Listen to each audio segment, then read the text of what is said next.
एकतर माळशिरस तालुक्याचा निकाल आपण माध्यमांनी जर पाहिला तर 9 जिल्हा परिषद आहेत, त्यापैकी 7 जिल्हा परिषद आमच्या निवडून आल्या. 18 पंचायत समिती आहेत, त्यापैकी 12 आमच्या निवडून आल्या. परंतु गेले 3-4 दिवस जर आपण पाहिलं तर सातपुतेंनी, माजी आमदारांनी मीडिया मॅनेज करून फक्त आपली एक सीट निवडून आलेली त्याचा गवगवा केला. आणि प्रत्येक इलेक्शन आलं आणि आपण हारलं की थोडे दिवस ते वेगळ्या विचारसरणीत जातात आणि प्रसिद्धी झोतात राहण्याची त्यांना सवय आहे कायम. त्यामुळं कोणत्याही स्तराला जाऊन ते आरोप करतात. कॉन्ट्रॅक्ट किलिंग तुम्ही त्यांची हत्या करणार होतात असं म्हणजे नेमकं आरोपांमागं तथ्य काय किंवा ते कशामुळे हे आरोप करताय? सांगितलं ना, स्वतःला कायम प्रसिद्धीमध्ये ठेवण्याच्या दृष्टिकोनातून हा व्यक्ती कोणत्याही स्तराला जातो आणि कोणतेही भाष्य करतो. त्याच पद्धतीनं माढा लोकसभा मतदारसंघात जर आपण पाहिलं तर माढा लोकसभा मतदारसंघात हा महाविकास आघाडी आणि त्यांचे मित्रपक्ष आम्ही जी काही व्यूहरचना आखली होती, माळशिरस तालुका असेल, फलटण, मान विधानसभा मतदारसंघ असेल, सांगोला विधानसभा मतदारसंघ असेल, पण माढा विधानसभा मतदारसंघ असेल आणि त्याच पद्धतीने करमाळा, ज्या ज्या काही व्यूहरचना आखल्या होत्या त्यामध्ये पूर्णतः अपयश हे पालकमंत्र्यांना आलेलं आहे. त्यामुळं दोघंही वैफल्यग्रस्त झालेले आहेत. काही केल्या हा गड त्यांना दोघांना सर करता येत नाही.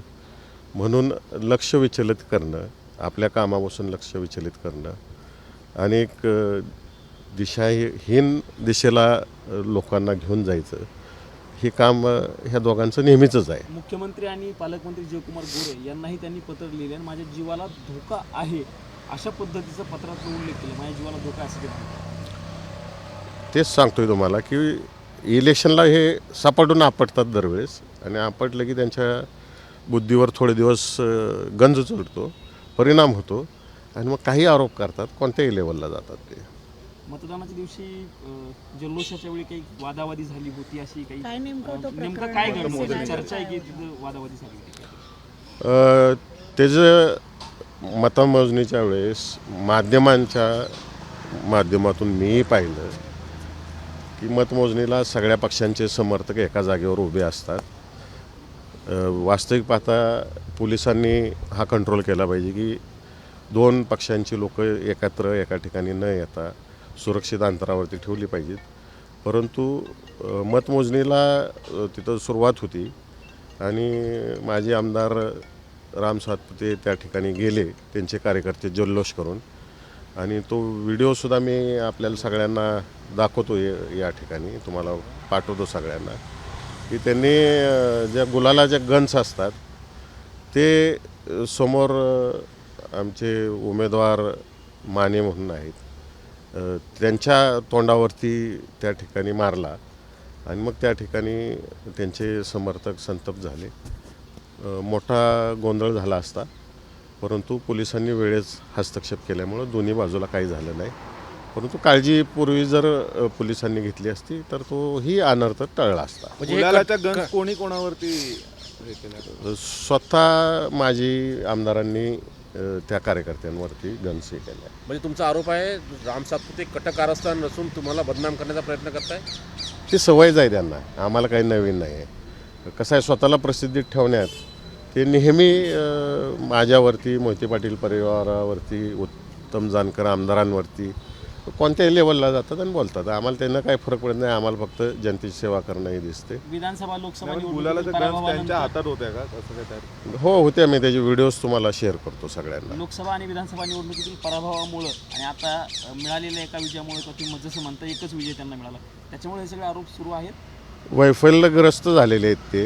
दर इलेक्शन झालं, मतमोजणी झाली, ते सपाटून आपटतात आणि सपाटून आपटल्यानंतर ते वैफल्यग्रस्त होतात आणि वरिष्ठांना दाखवायला, स्वतःच्या पक्षाच्या वरिष्ठांना झाकण्यासाठी. निवडून आणता आलं पण बाकीच्या कार्यकर्त्याला निवडून आणता नाही आलं, तर याकडे कसं बघता तुम्ही? म्हणजे आमची व्यूहरचनाच ही होती की त्यांच्या पत्नीच्या विरोधात आमदार उत्तम जानकरांच्या मुलाला उभा करायचं, माझ्या धाकट्या भावाला उभा करायचं पंचायत समितीला, जेणेकरून तो तिथंच अडकून राहतील ही उत्तम जानकरांची आणि माझी व्यूहरचना होती. आणि आम्ही त्यात यशस्वी झालो. त्या व्यूहरचनेमध्ये ते तिथंच अडकून राहिले. अफाट पैसा खर्च केला त्यांनी त्या ठिकाणी आणि इतर उमेदवारांना वाऱ्यावर सोडून दिलं. ते सांगतात नेहमी 1,08,000 मतं मला विधानसभेला मिळाली. आत्ता जर बेरीज केली तर त्यांना 98,000 मतं मिळालीत. म्हणजे त्यांचा डाऊनफॉल सुरू झालेला आहे. आता राज्याचे उपमुख्यमंत्री सुनेत्रा पवार हे आज दिल्लीमध्ये आलेले आहेत. त्यांनी पंतप्रधान, केंद्रीय गृहमंत्री, राज्यसभेचे सभापती यांची भेट घेतलेली आहे. खरं तर राष्ट्रवादी काँग्रेस पक्षाच्या विलिनीकरणाच्या चर्चा सुरू आहेत. या चर्चा सुरू असताना वहिनी आज दिल्लीमध्ये वहिनी राज्याच्या उपमुख्यमंत्र्यांना भेटायला आले असतील या ठिकाणी, देशाच्या गृहमंत्र्यांना, पंतप्रधानांना. त्यामुळे ते राज्याचे एक प्रतिनिधी म्हणून आलेले आहेत. विलिनीकरणाचा विषय आमचे पक्षाचे वरिष्ठ बोलतील सगळेजण. तुमचं काय म्हणणं आहे? विलिनीकरण झालं, कारण तुमच्या पक्षातील अनेक नेत्यांची विधानं होती अजित पवारांच्या निधनानंतर की विलिनीकरण झालं पाहिजे. खासदार म्हणून तुम्ही कसं बघता आणि तुमच्यापर्यंत काय ह्या चर्चा आल्या होत्या का? कारण अनेकांचं मत आमच्यापर्यंत ह्या चर्चा आल्या होत्या.